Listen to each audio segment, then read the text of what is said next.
हम इस समय गाजीपुर बॉर्डर पे हैं और हमारे साथ हैं संयुक्त किसान मोर्चा के नेता व किसान महासभा के राष्ट्रीय सचिव पुरुषोत्तम शर्मा। पुरुषोत्तम जी, प्रधानमंत्री कह रहे हैं कि किसान अफवाह के शिकार हैं और ये जो कृषि कानून बनाए गए हैं ये किसानों के हित में हैं, वो तो पीछे हटते हुए नहीं दिख रहे हैं। तो अब किसान आंदोलन, संयुक्त किसान मोर्चा किस तरह से आगे आंदोलन चलाएगा, क्या है आप लोगों की रणनीति?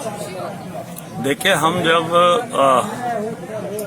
दिल्ली पड़ाव की दिशा में बढ़ने के लिए निर्णय लिए थे तो हम लोग जानते थे कि किस तरीके की सरकार से हमारा सामना होने जा रहा है।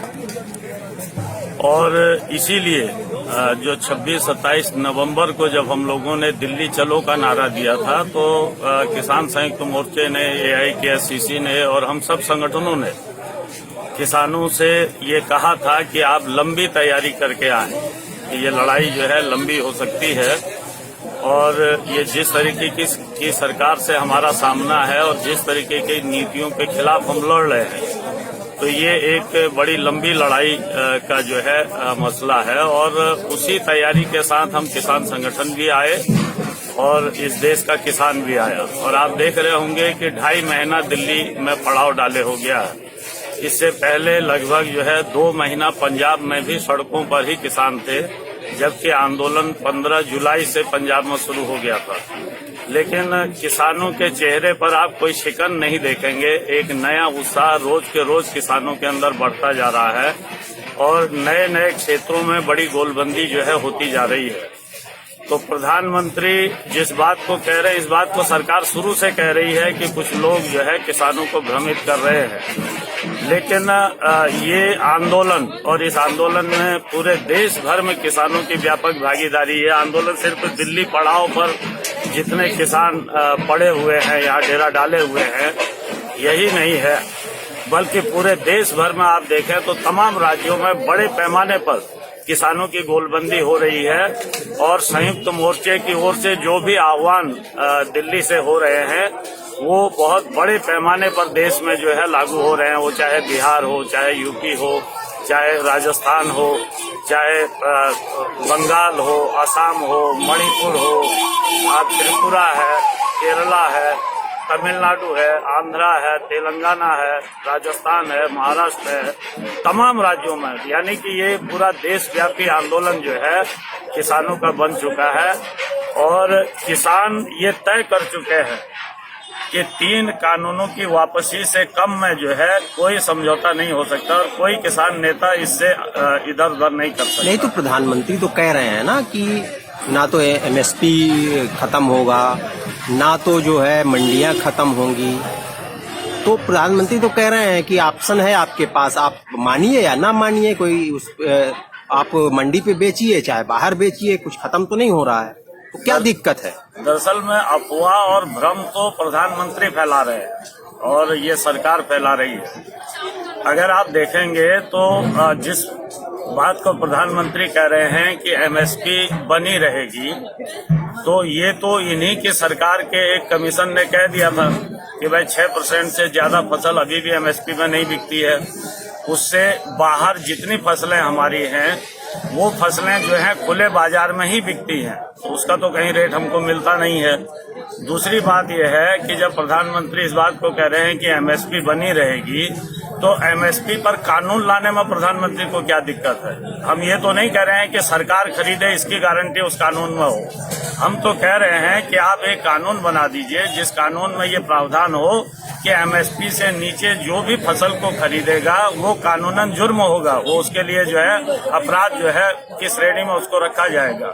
तो प्रधानमंत्री जी दरअसल में जो बड़े व्यापारी अब इस फील्ड में आने वाले हैं इन कानूनों के बाद, खास करके अदानी जैसे, खास करके करगिल जैसी कंपनियां जो बहुराष्ट्रीय कंपनियां हैं, अदानी एग्रो जैसी कंपनियां हैं, तो ये जो इस फील्ड में आने वाली है, तो प्रधानमंत्री क्यों जो है इस बात से इनकार कर रहे हैं कि हम कानून नहीं बना सकते? इसका मतलब वो उनके लिए उस लूट का जो है रास्ता खुला रखना चाहते हैं। दूसरी बात यह है कि MSP पे जो खरीद होती है वो तो होती है जब केंद्र सरकार राज्य सरकारों को कैश क्रेडिट बैंकों से दिलाती है और राज्य सरकारें जिस फसल को खरीदती हैं एमएसपी पर, उसको एफसीआई के लिए खरीदने की गारंटी करती है। तो सरकार इस बात की गारंटी करे, इस बात का कानून लेकर के आए कि भाई एमएसपी पर खरीद जो होगी उसके लिए जो है सरकार तमाम राज्यों को कैश क्रेडिट दिलाएगी। पंजाब और हरियाणा के अलावा बाकी राज्यों को कैश क्रेडिट उस तरीके से नहीं दिया जाता है, इसीलिए बाकी राज्यों में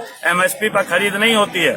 और अभी मोदी सरकार में नीति आयोग और रिजर्व बैंक ने मिल करके सरकार के छत्रछाया में ये तय कर लिया है कि आने वाले समय में पंजाब और हरियाणा जैसे राज्यों को भी कैश क्रेडिट नहीं दिया जाएगा। जब वो नहीं दिया जाएगा तो सरकारी मंडी रहते हुए भी वो जो है मंडियां फसल नहीं खरीद पाएंगी, क्योंकि राज्य सरकारों के पास न इतना पैसा है और न ही उनके पास उस अनाज को खपाने के लिए इतना जो है उनके पास क्षमता है।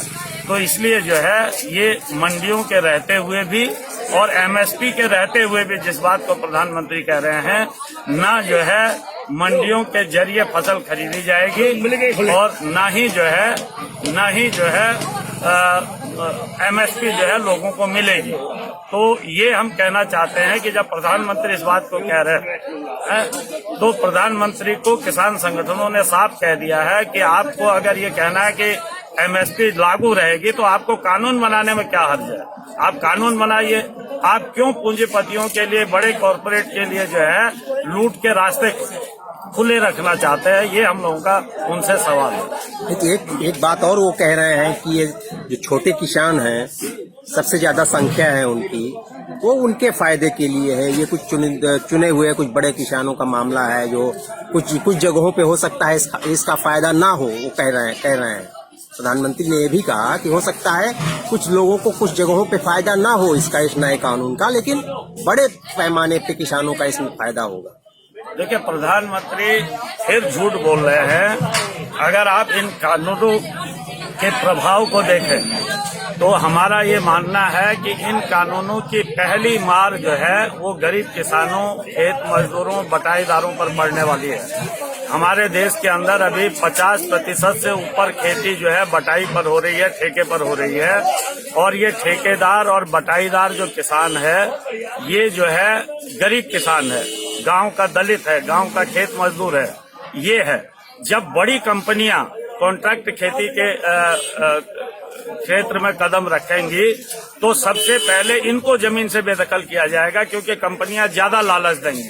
तो किसान को तो कंपनियों के जाल में फंसने में 10 से 20 साल लगेगा, लेकिन सबसे पहले खेती से, किसानी से बेदखल जो होगा वो आज का बटाईदार है, वो आज का दलित है, आज का खेत मजदूर है, जो ठेके पर या बटाई पर अपने गांव के गरीब और मध्यम किसानों की घाटे की खेती के कारण बटाई पर दी गई जमीन पर काम कर रहा है। दूसरी बात यह है कि इन जो कानूनों की मार है, इन कानूनों की मार पड़ने जा रही है इस देश के 70% वो गरीब आबादी, वो चाहे शहर की है चाहे वो गांव की है, जो आज पीडीएस सिस्टम के जरिए जिसको सस्ता अनाज मिलता है, जो है अपने बच्चों के थाली में एक टाइम का भी भोजन सही हो, लेकिन वो पीडीएस सिस्टम के जरिए पहुंचा रहा है। हमारे ढेर सारे ऐसे इलाके हैं ग्रामीण क्षेत्रों में भारत के अंदर, जैसे पहाड़ी क्षेत्र हैं।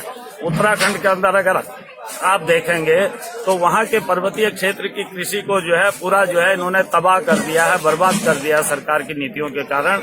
आज पूरा का पूरा पहाड़ वहाँ पर पीडीएस सिस्टम पर निर्भर है। आज हमारी शहरी गरीब आबादी पीडीएस सिस्टम पर निर्भर है, हमारी ग्रामीण गरीब आबादी पीडीएस सिस्टम पर निर्भर है। और इन कानूनों के आने के बाद हमारा पीडीएस सिस्टम खत्म हो रहा है, लोगों की थाली से सस्ता अनाज जा रहा है और अनाज को जो है उपभोक्ता माल में तब्दील कर दिया जा रहा है। खाद्यान्न को उपभोक्ता माल में ये तब्दील करने जा रहे हैं, जिससे गरीब की थाली से भोजन छीनने जा रहा है। तो सरकार जो कह रही है या प्रधानमंत्री जो कह रहे हैं कि गरीब किसान को फायदा होगा, आप देखें तो इस पूरे आंदोलन में अगर आप सर्वे करें तो इसमें 80% भागीदारी तो 5 एकड़ से कम वाले किसानों की है। ये जो पूरा आंदोलन चल रहा है इसमें आप सर्वे कर लीजिए, ये कोई बड़े किसानों का आंदोलन नहीं है। ये चाहे पंजाब हो चाहे पश्चिमी उत्तर प्रदेश हो, अगर आप देखें तो 70 से 80% जोतें हमारी, 85% तक की जोतें हमारी जो है वो 5 एकड़ से कम वाले किसान की है। बड़े धनी किसानों की भागीदारी इस आंदोलन में उस तरीके से नहीं है, क्योंकि जिन बड़े फार्मर्स की बात ये कह रहे हैं कि उनके इशारे पर ये हो रहा है, ये गलत बात है। बल्कि बड़े जो खिलाड़ी हैं खेती के क्षेत्र में भी, उनको भी इन कानूनों से फायदा हो सकता है, लेकिन जो गरीब और मध्यम किसान है वही इससे मारा जाएगा। और जो गरीब है, बटाईदार है, दलित है, खेत मजदूर है, और जो शहरी गरीब है वो इनसे मारा जाएगा। इसलिए ये लड़ाई किसान सिर्फ अपने लिए नहीं लड़ रहे, ये सिर्फ अपनी खेती को बचाने के लिए नहीं लड़ रहे हैं, बल्कि किसान इस लड़ाई को, इस देश की इतनी बड़ी आबादी की खाद्य सुरक्षा को बचाने की लड़ाई लड़ रहे हैं। ये अभी मीटिंग हुई कल संयुक्त किसान मोर्चा की, क्या आगे रणनीति, क्या कार्यक्रम लिए गए हैं, क्या घोषित किए गए हैं? देखिए, अभी तो हम लोग कल से अब राजस्थान के अंदर भी जो टोल टैक्सों पर वसूली है उसको बंद कराने जा रहे हैं। अभी तक हमने पहले पंजाब में किया, फिर हरियाणा में किया, और अब राजस्थान में भी कल से टोल टैक्स जो है फ्री जो है किसान करेंगे। तमाम टोल टैक्सों पर जो है किसान धरने तक देंगे और वहां से टोल टैक्स की वसूली बंद कराएंगे। उसके बाद 14 तारीख को हम लोग जो पुलवामा के शहीद सैनिक हैं उनके सम्मान में, उनकी याद में पूरे देश भर में कैंडल मार्च और मशाल जुलूस निकालेंगे। और 26 तारीख को सर छोटू राम की याद में, जो हमारे वो किसान नेता रहे हैं जिन्होंने अंग्रेजी राज के दौरान पंजाब की जो सरकार थी उस सरकार में कृषि मंत्री रहते हुए ये जो मंडी कानून है लागू किया, जिस मंडी कानून पर आज मोदी सरकार हमला कर रही है, तो सर छोटू राम की याद में हम लोग उनकी जयंती पर किसान एकजुटता दिवस के रूप में इसको पूरे देश भर में मनाएंगे और सर छोटू राम के बारे में पूरे देश भर के किसानों को जो है जागरूक करेंगे। और उसके बाद 18 तारीख को हम लोगों ने 12 बजे से 4 बजे तक 4 घंटे का पूरे देश भर में रेल का चक्का जाम करने का आह्वान किया है। और पूरे देश में उस दिन किसानों के जत्थे रेल पटरियों पर उतरेंगे, रेल का चक्का जाम करेंगे। हम लगातार इस आंदोलन के कार्यक्रम जो है देते रहेंगे और ये लड़ाई रुकने वाली नहीं है। सरकार को अगर ये लगता है कि वो इस लड़ाई को लंबा करके थकाएगी और किसानों में भ्रम पैदा करेगी, तो सरकार को ये भूल जाना चाहिए। उसको इन 5 महीनों के अनुभव से सीख लेना चाहिए कि आंदोलन जितना लंबा होगा उतना व्यापक होता जाएगा, उतना गहरा होता जाएगा। और ये लड़ाई 3 कानूनों की वापसी पर अभी है, लेकिन आने वाले समय में ये लड़ाई जो है जिस तरीके का व्यापक जन समर्थन और बाकी संगठनों का भी समर्थन इस आंदोलन को मिल रहा है, विपक्ष का भी समर्थन मिल रहा है, अगर ये सरकार इन कानूनों को वापस नहीं लेती है तो ये आंदोलन आने वाले समय में सरकार की वापसी यानी सरकार के इस्तीफे की डिमांड की तरफ आगे बढ़ सकता है। अभी अंतिम सवाल ये है कि अभी चक्का जाम कार्यक्रम यूपी उत्तराखंड में वापस लेना पड़ा आप लोगों को, तो ये क्या रेल रोको आंदोलन जो है 18 तारीख का, ये कि यूपी उत्तराखंड के लिए भी बोला गया है? नहीं, सभी जगह होगा, पूरे देश में होगा। उस दिन हम लोगों ने जो वापस लिया था वो एक सूचनाएं हम लोगों को मिली थी कि भारतीय जनता पार्टी आरएसएस जो है वो राज्य सरकार के छत्र छाया में बड़ी हिंसा की प्लानिंग कर रहे हैं कुछ जगहों पर, और वो हिंसा और तोड़फोड़ कर सकते हैं, बसों में आगजनी कर सकते हैं। ये एक सूचना हम लोगों को जो है अंदर से मिली थी। तो ये कभी 26 की तरह की घटना ना हो जाए इसके लिए इसको जो है रोका गया था, स्थगित किया गया था, या कहिए कि कार्यक्रम में हमने बदलाव किया था। लेकिन जो 18 तारीख वाला है वो पूरे देश के लिए है और किसान संगठन और किसान इस बात को लेकर के चौकस हैं कि भाजपा आरएसएस कहीं भी किसी तरीके का जो है इस आंदोलन को तोड़ने के लिए, बदनाम करने के लिए इस तरीके की विध्वंसक कार्रवाइयां कर सकते हैं। तो इसको लेकर के किसान संगठन और किसान चौकस हैं और हर जगह जो है इस बात की निगरानी रखी जाएगी।